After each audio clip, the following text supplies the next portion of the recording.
ശാലോം പ്രേക്ഷകർക്ക് വേണ്ടി ശാലോം ഒരുക്കിയിരിക്കുന്ന എൻ്റെ നല്ല അമ്മേ എന്നുള്ള പ്രോഗ്രാം അനേക ലക്ഷങ്ങളെ മാതാവിലേക്ക് അടുപ്പിക്കട്ടെ എന്ന് പ്രാർത്ഥിക്കുന്നു. ഈ പ്രോഗ്രാമിൽ പങ്കെടുക്കുവാനും മാതാവുമായിട്ടുള്ളതായ എൻ്റെ വ്യക്തിപരമായ അനുഭവങ്ങൾ പ്രേക്ഷകർക്ക് നൽകുവാനും എനിക്ക് അവസരം തന്നതിന് ശാലോം ടി വിയോട് പ്രത്യേകമായിട്ട് ഞാൻ നന്ദി പറയുന്നു.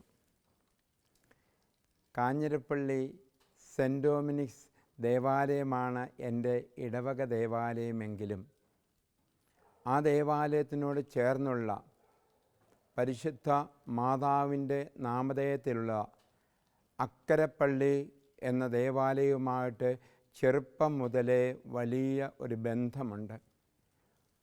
ഇടവക ദേവാലയത്തിലെ കുർബാന കഴിഞ്ഞും മാതാപിതാക്കന്മാർ ഈ അക്കരപ്പള്ളിയിലേക്ക് ഞങ്ങളെ കൊണ്ടുപോയി പ്രാർത്ഥിപ്പിക്കുക പതിവായിരുന്നു. അത് ചെറുപ്പം മുതലേ ശീലിച്ചു പോന്നു. ആ ദേവാലയത്തിലിരുന്ന് പ്രാർത്ഥിച്ചപ്പോഴാണ് ദിവികാൾ ഒരു പുരോഹിതനാകുവാനുള്ളതായ വലിയൊരാഗ്രഹം എൻ്റെ മനസ്സിൽ ഉണ്ടായത്. ആ ആഗ്രഹം എൻ്റെ മനസ്സിൽ വെച്ച് സൂക്ഷിച്ചുകൊണ്ട് ആ പള്ളിയിൽ പോയി പ്രാർത്ഥിക്കുമ്പോഴൊക്കെ ജപമാല ചൊല്ലുന്ന ഒരു പതിവ് എനിക്കുണ്ടായിരുന്നു. എന്നാൽ 10ാം ക്ലാസ് പരീക്ഷ കഴിഞ്ഞപ്പോൾ ഹിന്ദി പരീക്ഷ വളരെ വിഷമമായി അനുഭവപ്പെട്ടപ്പോൾ ഒത്തിരി നൊമ്പരപ്പെട്ട മനസ്സോടുകൂടി മാതാവിൻ്റെ രൂപത്തിന് മുൻപിൽ ഞാൻ കരഞ്ഞ് പ്രാർത്ഥിച്ചു. ഈ പരീക്ഷയിൽ തോറ്റാൽ ഞാൻ എങ്ങനെ ഒരു പുരോഹിതനാകും? അമ്മ ഇക്കാര്യത്തിൽ പ്രത്യേകമായിട്ട് ഇടപെടണമേ എന്ന് ആഗ്രഹത്തോടെ അമ്മയുടെ മുൻപിൽ കരഞ്ഞ് പ്രാർത്ഥിച്ചു. റിസൾട്ട് വന്നു. എനിക്ക് നല്ല മാർക്കോടുകൂടി പാസ്സാകാൻ കഴിഞ്ഞു.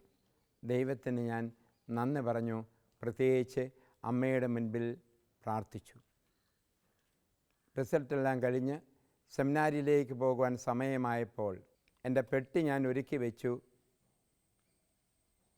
ആ പെട്ടിയിൽ ഒരു ചെറിയ പൊതി ഞാൻ സൂക്ഷിച്ചിരുന്നു. അത് മറ്റൊന്നുമായിരുന്നില്ല. പലപ്പോഴും എനിക്ക് അനുഭവപ്പെട്ടിരുന്ന തലവേദനയ്ക്കുള്ള മരുന്നായിരുന്നു. കുറേ വിക്സ് കുപ്പികളും കുറേ ക്രോസിൻ ടാബ്ലറ്റ്സും. എന്നാൽ അമ്മ എൻ്റെ പെട്ടി പരിശോധിച്ചപ്പോൾ അമ്മ എന്നോട് പറഞ്ഞു, ഈ മരുന്നുകളൊന്നും നീ സെമിനാരിയിലേക്ക് കൊണ്ടുപോകണ്ട, ഞാൻ നിനക്ക് വേണ്ടി പ്രാർത്ഥിച്ചുകൊള്ളാം. നീ മാതാവിൻ്റെ മുൻപിൽ എന്നും പ്രാർത്ഥിച്ചാൽ മതി. നിനക്ക് ഒരിക്കലും സെമിനാരി ജീവിതത്തിൽ തലവേദന ഉണ്ടാവുകയില്ല, നിനക്കൊരു രോഗപീഠകളും ഉണ്ടാവുകയില്ല. ഞാനത് വിശ്വസിച്ചു. എൻ്റെ സെമിനാരി ജീവിതത്തിൽ ഒരു രോഗവും എനിക്കുണ്ടായിട്ടില്ല, ഒരു തലവേദനയും ഒട്ട് വന്നിട്ടുമില്ല. ഒരു വൈദികനായി, ഒരു മിഷണറിയായി 1992 സത്താറ സോളാപൂർ മിഷനിലേക്ക് അയക്കപ്പെട്ടപ്പോൾ ഹിന്ദി വശമില്ലായിരുന്നു, മറാഠി വശമില്ലായിരുന്നു. എങ്കിലും പരിശുദ്ധ അമ്മ കൂടെയുണ്ട് എന്നുള്ള ഒരു ആത്മവിശ്വാസത്തോടുകൂടി മിഷനിൽ പോയി. എങ്ങനെ തുടങ്ങണം, എന്തു തുടങ്ങണമെന്നൊന്നും എനിക്കൊരു സംശയമില്ലായിരുന്നു. മിഷനിലേക്ക് ഞാൻ പോയപ്പോൾ ഞാൻ കൂടെ കൊണ്ടുപോയത് മാതാവിൻ്റെ ഒരു രൂപവും ഒരു സക്രാരിയും ഒരരുളിക്കായും മാത്രമായിരുന്നു. എനിക്ക് വാടകയ്ക്കെടുക്കാൻ സാധിച്ച ആ വീട്ടിൽ ഈ മാതാവിൻ്റെ തിരുസ്വരൂപം മനോഹരമായി അലങ്കരിച്ച് ഞാൻ വെച്ചു. ബലിപീഠത്തിനരികിൽ ജപമാല ചൊല്ലി പ്രഭാതത്തിൽ പ്രാർത്ഥിക്കാൻ തുടങ്ങി. മറാഠിക്കാരായ നാട്ടുകാർ പല അവസരങ്ങളിലായി എന്നെ അന്വേഷിച്ച് ആ കൊച്ചു ഭവനത്തിലേക്ക് വന്നു. സന്തോഷത്തോടുകൂടി അറിയാവുന്ന ഭാഷയിലൊക്കെ അവരോട് സംസാരിക്കും. വീണ്ടും എനിക്ക് അമ്മയോടാണ് ഓരോ ദിവസത്തെ കാര്യവും ഞാൻ അമ്മയോട് പറയും. സന്ധ്യാവേളയിൽ നന്നായിരിക്കുന്നു എന്ന് അമ്മയുടെ മറുപടി കിട്ടുമ്പോൾ ഞാൻ സമാധാനത്തോടെ ഉറങ്ങും.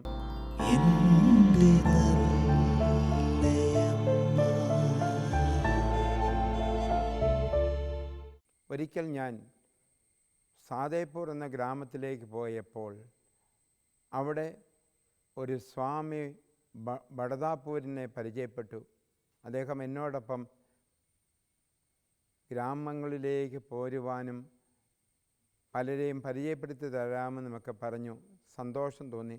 ഓരോ ദിവസവും ഞാൻ മടങ്ങി വന്ന് ജപമാല ചൊല്ലി മാതാവിൻ്റെ മുൻപിൽ പ്രാർത്ഥിച്ചിരുന്നു. സക്രാരിയുടെ മുൻപിൽ ഇരിക്കും. അപ്പോഴെല്ലാം ധൈര്യമായിട്ട് മുന്നോട്ട് പൊയ്ക്കൊള്ളൂ എന്നുള്ള രീതിയിൽ അമ്മ എന്നോട് പറയുമായിരുന്നു. ഒരിക്കൽ വാഹനമൊന്നുമില്ലാതിരുന്നത് കൊണ്ട് മേലധികാരികളോട് ചോദിച്ചപ്പോൾ വാഹനം തരാൻ ബുദ്ധിമുട്ടുണ്ട് എന്ന് പറഞ്ഞു. എങ്കിലും മനസ്സ് മടുത്തില്ല. എന്നെ അയച്ചത് ഈശോ ആണ്. സഹായത്തിന് അമ്മയെ അയച്ചിട്ടുണ്ട്. അതുകൊണ്ട് ഒരു ആത്മവിശ്വാസത്തോടുകൂടി വീണ്ടും പ്രാർത്ഥന ലഭിച്ചിരിക്കുന്ന സാഹചര്യങ്ങൾ സന്തോഷത്തോടെ സ്വീകരിച്ചുകൊണ്ട് ബുദ്ധിമുട്ടുകൾ ഏറിയ ആ ജീവിതം സന്തോഷത്തോടെ ഞാൻ സ്വീകരിച്ചു. അപ്പോഴാണ് ഒരാൾ എനിക്ക് ഒരു വണ്ടി ഓഫർ ചെയ്തത്. ഒരു 6 ദിവസം കഴിഞ്ഞില്ല, ജനുവരി മാസം 6-ാം തീയതി എനിക്ക് ഒരു പുതിയ വണ്ടി ലഭിച്ചു. ആ വണ്ടിയിൽ ഗ്രാമങ്ങളിലൂടെയൊക്കെ സഞ്ചരിക്കുമ്പോൾ ധാരാളം ജപമാല ചൊല്ലിയാണ് ഞാൻ പൊയ്ക്കൊണ്ടിരുന്നത്. ഞാൻ പോകുന്ന ആ സ്ഥലങ്ങളൊക്കെ ജപമാല മന്ത്രത്താൽ വിശുദ്ധീകരിക്കണമെന്നുള്ള ആഗ്രഹം എനിക്കുണ്ടായിരുന്നു. അപ്പോൾ ആ ഗ്രാമത്തിലേക്ക് ചെന്നപ്പോൾ ഒരു വാമണൻ എന്ന് പറഞ്ഞ ഒരു സഹോദരനെ പരിചയപ്പെടാനിടയായി. ആ വാമണൻ എന്നോട് പറഞ്ഞു, അച്ഛാ, അച്ഛൻ സ്ഥലം തേടി എന്തിനാണ് ഇങ്ങനെ അലഞ്ഞു തിരിയുന്നത്? അച്ഛന് വേണ്ടി എൻ്റെ കൈവശമുള്ള 5 ഏക്കർ ഭൂമി ഞാൻ അച്ഛന് തരാം. വിശ്വസിക്കാൻ സാധിച്ചില്ല. വിലയ്ക്കോ? അല്ല, ഒരു വിലയും തരണ്ട. അച്ഛൻ്റെ പേര് ഞാൻ അത് എഴുതി തരാം. അത് ഗിഫ്റ്റായിട്ട് പോലും വേണ്ട, ആധാരം എഴുതി തരാം എന്ന് പറഞ്ഞ് എനിക്ക് തന്നു. അത് ഞാൻ വാങ്ങി സന്തോഷത്തോടുകൂടി അവിടെ ഒരു ചെറിയ സ്കൂള് ആരംഭിച്ചു. ആ സ്കൂളിന് ദേവമാതാ സ്കൂളെന്ന് പേരിട്ടു. കാരണം മാതാവ് തന്ന സ്ഥലമാണ്, മാതാവ് തന്ന വാഹനമാണ്. ദേവമാതാ ഭവൻ എന്ന വാഹനത്തിന് മുൻപിൽ ഞാൻ എഴുതി വെച്ചു. സ്കൂളിനും ദേവമാതാ ഭവൻ. അങ്ങനെ ഇരിക്കുകയാണ് സ്ഥലം കിട്ടിയ സന്തോഷത്തോടുകൂടി മറ്റൊരു സ്ഥലം കൂടി അതിനോട് ചേർത്ത് വാങ്ങാൻ ആഗ്രഹിച്ചു. അതിനും പണമില്ലായിരുന്നു. എങ്കിലും സമയമായപ്പോൾ എനിക്ക് അത് വാങ്ങാനായിട്ട് സാധിച്ചു. അവിടെ ഒരു തോട്ടമുണ്ടാക്കുവാൻ തീരുമാനിച്ചു, ദേവമാതാ ഫാം. ആ തോട്ടത്തിൽ അതിവേഗം പണി ആരംഭിച്ചു. ഒരു മുന്തിരിത്തോട്ടമാണ്. മുന്തിരിത്തോട്ടത്തിന് സാധാരണഗതിയിൽ ധാരാളം വിഷമടിച്ച് വേണം അത് വളർത്തിയെടുക്കാൻ. എന്നാൽ ഞാൻ നട്ട മുന്തിരിച്ചെടിക്ക് രോഗം വന്നപ്പോൾ ഞാൻ ജപമാല പിടിച്ചുകൊണ്ട് എൻ്റെ സമ്പൂർണ്ണ ജപമാല എടുത്തുകൊണ്ട് ഓരോ മുന്തിരിയുടെയും ചുവട്ടിൽ കൂടി നടന്നു. അത്ഭുതമെന്ന് പറയട്ടെ, ജപമാല പിടിച്ചുകൊണ്ട് ജപമാല ചൊല്ലിക്കൊണ്ട് എല്ലാ മുന്തിരിയുടെയും ചുവട്ടിൽ കൂടി നടന്നു കഴിഞ്ഞപ്പോൾ എൻ്റെ മുന്തിരി രോഗമില്ലാതായി. മറ്റു പലരും വിഷമടിച്ചപ്പോൾ മുന്തിരിക്ക് ഒരു രോഗമില്ലാത്ത ചെടിയായി മാറി. ഒത്തിരി സന്തോഷം തോന്നി. ദൈവം അനുഗ്രഹിക്കുന്നുവെന്ന് തോന്നി.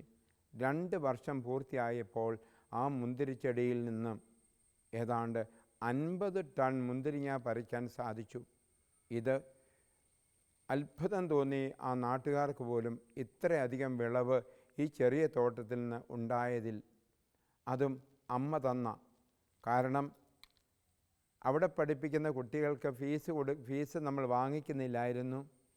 എന്നാൽ അധ്യാപകർക്ക് ശമ്പളം കൊടുക്കണം. വരുമാനം എവിടെ നിന്ന്? ഈ തോട്ടത്തിൽ നിന്ന് ലഭിക്കണം എന്ന് ആഗ്രഹിച്ചു. അമ്മയോട് ചേർന്ന് പ്രാർത്ഥിച്ചു. ആ തോട്ടത്തിൽ നിന്ന് അധ്യാപകർ കൊടുക്കാനുള്ള ശമ്പളം ലഭിക്കത്തക്ക ഒരു തോട്ടമാക്കി തീർത്തു ആ മുന്തിരിത്തോട്ടം.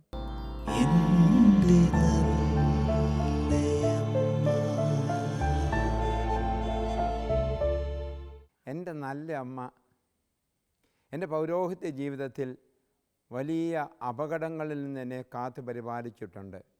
അന്നൊരിക്കൽ ചാലക്കുടിയുള്ള പരിയാരം ആശ്രമത്തിൽ 5 ദിവസം താമസിച്ച് പ്രാർത്ഥന കഴിഞ്ഞ് ചാലക്കുടി ആറ്റിൽ കുളിക്കാനിറങ്ങി. അല്പം നീന്തലറിയാമായിരുന്നു. ഞാൻ അക്കരെ വരെ നീന്തി മടങ്ങി ഇക്കരയ്ക്ക് വരാനായിട്ട് നീന്തിക്കൊണ്ടിരുന്നപ്പോൾ കരയായെന്ന് കരുതിക്കൊണ്ട് ഞാൻ കാലുകുത്തി. അപ്പോഴാണ് അതൊരു കുഴിയായിരുന്നു എന്ന് മനസ്സിലായി. ഞാൻ വെള്ളത്തിലേക്ക് താഴ്ന്നു. പെട്ടെന്ന് ഞാൻ നിലവിളിച്ചു, എൻ്റെ അമ്മേ, എന്നെ രക്ഷിക്കണമേ എന്ന് നിലവിളിച്ചു. അപ്പോഴാണ് ഒരു അപരിചിതൻ ഓടി വന്ന് എന്നെ തോളിലേറ്റി കരയിലെത്തിച്ചു.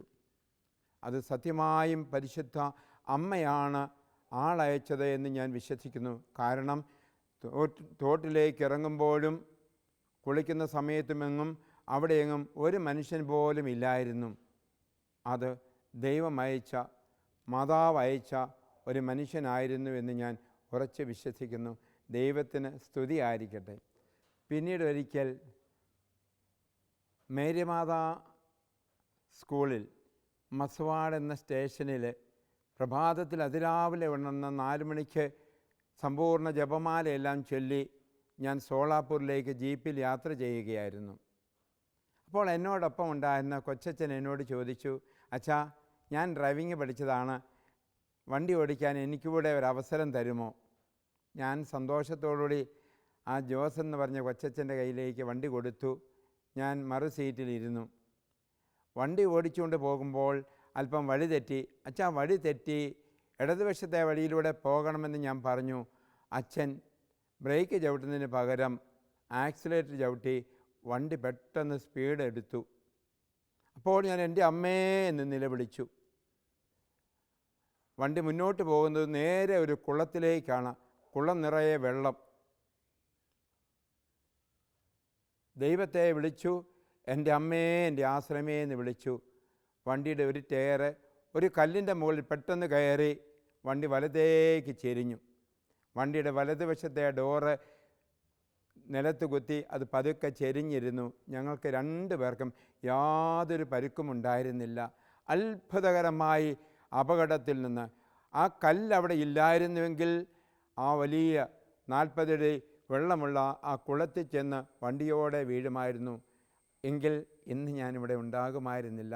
അത്ഭുതം. പരിശുദ്ധ മാതാവിനോട് പ്രഭാതത്തിൽ അതിരാവിലെ ഉണർന്ന് 4 മണിയായപ്പോൾ പ്രാർത്ഥിച്ച് ജപമാല ചൊല്ലി യാത്ര ചെയ്തപ്പോൾ ഇടയ്ക്ക് അമ്മയെ വിളിച്ച് ജപമാല ചൊല്ലിക്കൊണ്ടിരുന്നപ്പോൾ അമ്മ തന്ന ജീവനാണ് ഇന്ന് എനിക്കുള്ളത് എന്ന് ഞാൻ വിശ്വസിക്കുന്നു. പരിശുദ്ധ അമ്മയ്ക്ക് സ്തുതിയായിരിക്കട്ടെ.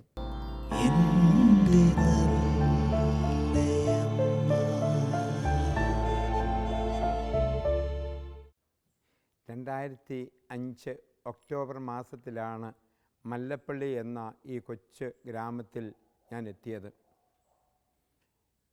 വാടകയ്ക്കൊരു വീട് കിട്ടി. ആ വീട്ടിൽ മാതാവിൻ്റെ ഒരു രൂപം വെച്ചു. പ്രത്യേകമായ വിധത്തിൽ ജപമാല ചൊല്ലി പ്രാർത്ഥന ആരംഭിച്ചു. ഒരു സ്വന്തമായൊരു വീട് കിട്ടും എന്ന ഒരു പ്രതീക്ഷയുണ്ടായിരുന്നു. എങ്കിലും ലഭിച്ച വീട് അമ്മയുടെ ഭവനം, മരിയഭവൻ എന്ന പേരിടാൻ ആഗ്രഹിച്ചു. അപ്പോൾ ആരോടൊക്കെ പലരും ചോദിച്ചപ്പോൾ മരിയഭവൻ എന്ന് പറഞ്ഞു. എന്നാൽ പ്രാർത്ഥിച്ചുകൊണ്ടിരുന്നപ്പോൾ, അമ്മയുടെ രൂപത്തിന് മുൻപിൽ പ്രാർത്ഥിച്ചുകൊണ്ടിരുന്നപ്പോൾ അമ്മ എന്നോട് ചോദിച്ചു, മനസ്സിൽ ചോദിച്ചു, എൻ്റെ പുത്രനോ? പേരിടുന്ന കാര്യം പ്രൊവിൻഷ്യാളച്ചനെ അറിയിക്കണമെന്ന് പറഞ്ഞിരുന്നു. മരിയഭവൻ എന്ന് പേരിടാൻ ആദ്യം നിശ്ചയിച്ചിരുന്നതാണ്. എന്നാൽ അമ്മ എന്നോട് ചോദിച്ചു, എൻ്റെ മകൻ്റെ കാര്യമോ? അപ്പോഴാണ് ഞാൻ ഈ ഭവനത്തിന് ദിവ്യകാരുണ്യ മരിയഭവൻ എന്ന പേരിടുവാൻ തീരുമാനിച്ചത്. അത് അമ്മ തന്ന പേരാണ്, മറ്റാരും തന്നതല്ല. ഞാൻ ഈ വിവരം പ്രൊവിൻഷ്യാളച്ചനെ അറിയിച്ചു. അച്ഛൻ പറഞ്ഞു, മരിയഭവൻ കുഴപ്പമില്ലായിരുന്നു, ദിവ്യകാരുണ്യ ഭവൻ കുഴപ്പമില്ലായിരുന്നു, ഈ രണ്ടും കൂടെ ചേർക്കണോ? ഇത് 2 പേരല്ലേ? ഞാൻ പറഞ്ഞു, 2 പേരും കൂടെ ചേർന്നതാണ് ദിവ്യകാരുണ്യ അമ്മ. ജോൺ പോൾ 2 മാർപ്പാപ്പ നമുക്കായി പ്രത്യേകിച്ച് തന്ന ആ ദിവ്യകാരുണ്യ അമ്മയാണ് ഈ ഭവനത്തിൻ്റെ മധ്യസ്ഥ എന്ന് ഞാൻ അച്ഛനോട് പറഞ്ഞു. അച്ഛൻ സമ്മതിച്ചു. അങ്ങനെ പേരിട്ടു. അച്ഛനോട് ഞാൻ പറഞ്ഞു, അച്ഛാ, മാതാവിൻ്റെ രൂപം വല്ലതും അച്ഛൻ്റെ കയ്യിലുണ്ടെങ്കിൽ, ഒരു രൂപം കിട്ടിയിരുന്നെങ്കിൽ എനിക്ക് പള്ളിയിൽ വെച്ച് പ്രാർത്ഥിക്കാൻ അതൊരു സഹായമാകുമായിരുന്നു. അച്ഛൻ പറഞ്ഞു, എൻ്റെ കയ്യിലൊരു രൂപം കിട്ടിയിട്ടുണ്ട്, അത് ഏത് മാതാവിൻ്റെ രൂപമാണെന്ന് അറിഞ്ഞുകൂടാ, റോമിൽ നിന്ന് വന്നതാണ്, ഞാൻ തരാം അച്ഛന്. ആ രൂപം അച്ഛൻ എനിക്ക് കൊണ്ടുവന്ന് തന്നു. അത് പൊട്ടിച്ച് നോക്കിയപ്പോൾ അതിൽ മാതാവിൻ്റെ രൂപത്തിൽ ദിവ്യകാരുണ്യത്തിൻ്റെ രൂപവുമുണ്ട്. ദിവ്യകാരുണ്യ മാതാവിൻ്റെ രൂപമായിരുന്നു അന്ന് എനിക്ക് തന്നത്. പേരിട്ടപ്പോൾ ഇങ്ങനെ രൂപത്തെക്കുറിച്ച് ഞാൻ ചിന്തിച്ചിരുന്നില്ല. അപ്പോൾ ഇത് പേരിട്ടതും ഈ രൂപം തന്നതുമെല്ലാം അമ്മ ഇടപെട്ടാണ്. അമ്മയ്ക്ക് നിർബന്ധമുണ്ട് ഈശോട് ചേർന്നിരിക്കണമെന്ന്. അവളെ വിളിക്കുമ്പോഴും അവളുടെ മുൻപിൽ ചെല്ലുമ്പോഴും പരിശുദ്ധ കുർബാനയുടെ അമ്മയെന്ന് വിളിക്കപ്പെടുവാൻ അവൾ അതിയായി ആഗ്രഹിക്കുന്നു. അന്നു മുതൽ അമ്മയോട്, ദിവ്യകാരുണ്യ മാതാവിനോട് ഉള്ള രീതിയിലായിരുന്നു എൻ്റെ പ്രാർത്ഥന മുഴുവൻ. അപ്പോൾ എൻ്റെ മനസ്സിൽ തോന്നിച്ചു, അമ്മയുടെ ചുറ്റും അപ്പസ്തലന്മാരുള്ള ഒരു അനുഭവം. പന്തക്കുസ്ത ദിവസത്തിൽ അമ്മയോടുകൂടെ അപ്പസ്തലന്മാർ നിന്ന ആ ചിത്രവും എൻ്റെ മനസ്സിൽ വന്നിരുന്നു. അതുകൊണ്ട് പലപ്പോഴും ഞാൻ ആളുകളോട് പ്രാർത്ഥിക്കാൻ വരുമ്പം പറയും, നിങ്ങൾ 13 ദിവസം വരണം. 12 അപ്പസ്തലന്മാരോടൊപ്പമുള്ള അമ്മ, അമ്മയുടെ ഉള്ളിൽ ഈശോ, അമ്മയുടെ ഉള്ളിൽ ഈശോ, അമ്മയ്ക്ക് ചുറ്റും അമ്മ ധൈര്യപ്പെടുത്തുന്ന 12 അപ്പസ്തലന്മാർ. അമ്മയോട് ചേർന്ന് പ്രാർത്ഥിച്ചാൽ വലിയ ഫലസിദ്ധി ഉണ്ടാകുമെന്ന് ഞാൻ അവരോട് പറയും. അതുകൊണ്ട് 13 ദിവസം അമ്മയോടുള്ള ബഹുമാനത്തെ പ്രതി 13 ദിവസം വന്ന് പ്രാർത്ഥിക്കണമെന്ന് പറയുമ്പോൾ, മക്കളില്ലാത്ത പലരും വന്ന് പ്രാർത്ഥിച്ചു. അവർക്ക് മക്കളെ കൊടുത്തു ദൈവം. മാറാത്ത രോഗങ്ങൾ, ക്യാൻസർ രോഗങ്ങൾ, ഗർഭപാത്ര സംബന്ധമായ രോഗങ്ങൾ, അത്ഭുതകരമായി സൗഖ്യം കൊടുത്തു. ഞാൻ ആളുകൾക്ക് കൊടുക്കുന്ന ഒരു സമ്മാനം ജപമാലയാണ്. ഞാൻ പറയും, കഴിയുമെങ്കിൽ 4 ജപമാല ചൊല്ലി പ്രാർത്ഥിക്കണമെന്ന് അവളോട് പറയും. സന്തോഷത്തോടെ പലരും അത് സന്തോഷത്തോടെ സ്വീകരിക്കുന്നുണ്ട്. അച്ഛൻ്റെ കൈ കൊണ്ടൊരു ജപമാല തരണമേ എന്ന് ചോദിച്ചു വരും. സന്തോഷത്തോടെ അവർക്കൊക്കെ ഞാൻ ജപമാല കൊടുക്കാറുണ്ട്. ജപമാല ചൊല്ലി പ്രാർത്ഥിച്ചപ്പോൾ അനേകം അടയാളങ്ങൾ ഈ ഭവനത്തിന് ഞങ്ങൾക്ക് ലഭിച്ചിട്ടുണ്ട്. ഈ മല്ലപ്പള്ളി ഞാൻ ആശ്രമം ജീവിതം തുടങ്ങിയ ആ നാളിൽ തന്നെ ഒരാൾ എന്നോട് ചോദിച്ചു, വഴിയിൽ വെച്ച്, അച്ഛനിവിടെ വന്നിട്ട് കുറച്ച് നാളായല്ലോ, വലിയ ആളാണെന്നൊക്കെ കേട്ടല്ലോ, അച്ഛന് പറ്റുമോ എൻ്റെ മദ്യപാനം ഒന്ന് മാറ്റാൻ? ഞാൻ പറഞ്ഞു, മാറ്റാൻ പറ്റുമല്ലോ. പക്ഷെ ഒരു ചോദ്യം, എൻ്റെ മദ്യപാനം മാറുവാൻ എനിക്ക് ആഗ്രഹമുണ്ട്, അച്ഛൻ എൻ്റെ മദ്യപാനം മാറ്റിത്തരുമോ എന്ന് ആത്മാർത്ഥതയോടെ ചോദിക്കണം. അദ്ദേഹം ആദ്യം അല്പം സംശയിച്ചു. പിന്നീട് അദ്ദേഹം പറഞ്ഞു, അച്ഛാ, എൻ്റെ മദ്യപാനം എനിക്ക് മാറ്റി തരണം, അച്ഛനെ എനിക്ക് വേണ്ടി പ്രാർത്ഥിക്കുമോ? ഞാൻ പറഞ്ഞു, പ്രാർത്ഥിക്കാം. എൻ്റെ കൂടെ വരാൻ പറഞ്ഞു. വന്നു. ആദ്യമേ അല്പം എതിർത്തു. എന്തിനാണ് വരുന്നത്? എനിക്കെന്തേലും പൊടി കലക്കി തരാനാണോ? അല്ല. എനിക്കൊന്ന് എന്നെ കുത്തിവയ്ക്കാനാണോ? അല്ല. വരൂ. ഞാൻ മാതാവിൻ്റെ രൂപത്തിന് മുൻപിൽ കൊണ്ടുപോയി അദ്ദേഹത്തെ നിർത്തി പ്രാർത്ഥിച്ചു. ജപമാലയുടെ ഏതാനും രഹസ്യങ്ങൾ അദ്ദേഹത്തിന് വേണ്ടി അവിടെ വെച്ച് അദ്ദേഹത്തോടു കൂടി ഞാൻ ചൊല്ലി. എൻ്റെ പോക്കറ്റിലൊരു ജപമാല ഉണ്ടായിരുന്നു. ആ ജപമാല എടുത്ത് അദ്ദേഹത്തിൻ്റെ കഴുത്തിലേക്ക് ഇട്ടു.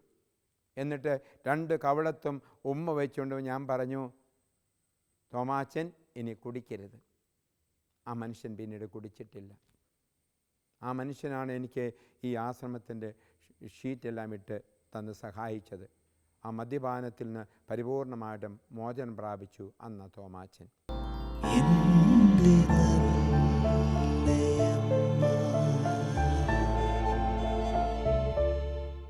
8 വർഷം വാടക വീട്ടിൽ കഴിഞ്ഞപ്പോൾ സ്വന്തമായൊരു ഭവനമുണ്ടായിരുന്നുവെങ്കിൽ എന്ന് ഞാൻ ആഗ്രഹിച്ചു.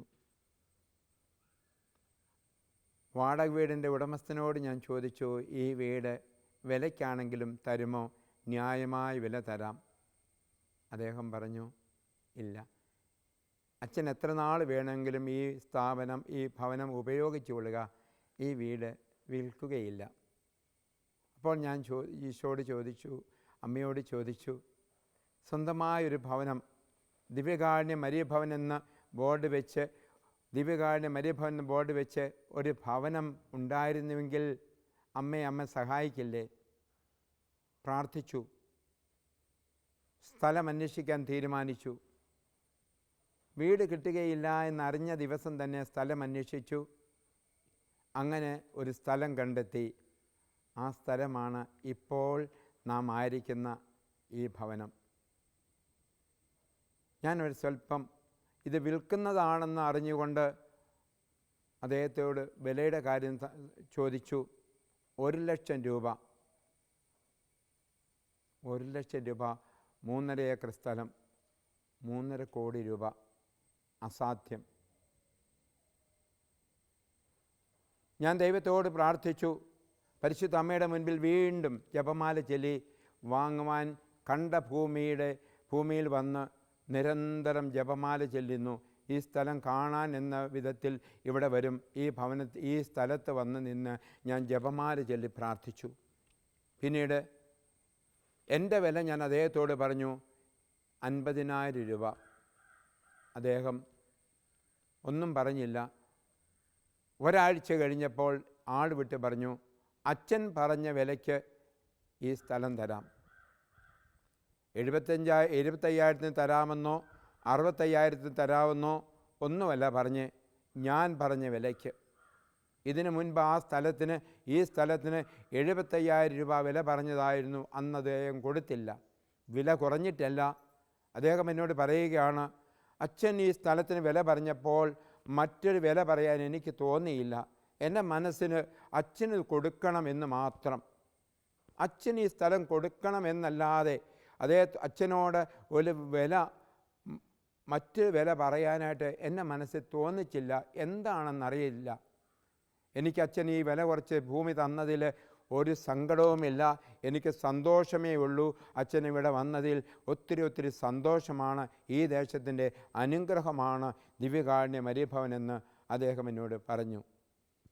ഇവിടെ വന്ന് ഒട്ടും വൈകിയില്ല. വാങ്ങി 6 മാസം തികയുന്നതിന് മുൻപ് ഇവിടെ ഈ ആലയം പണിയാൻ സാധിച്ചു. കയ്യിൽ കാശില്ല. ഏതാണ്ട് 50 ലക്ഷം രൂപ കടമുണ്ട്. ഒന്നും എന്നെ കുലുക്കിയില്ല.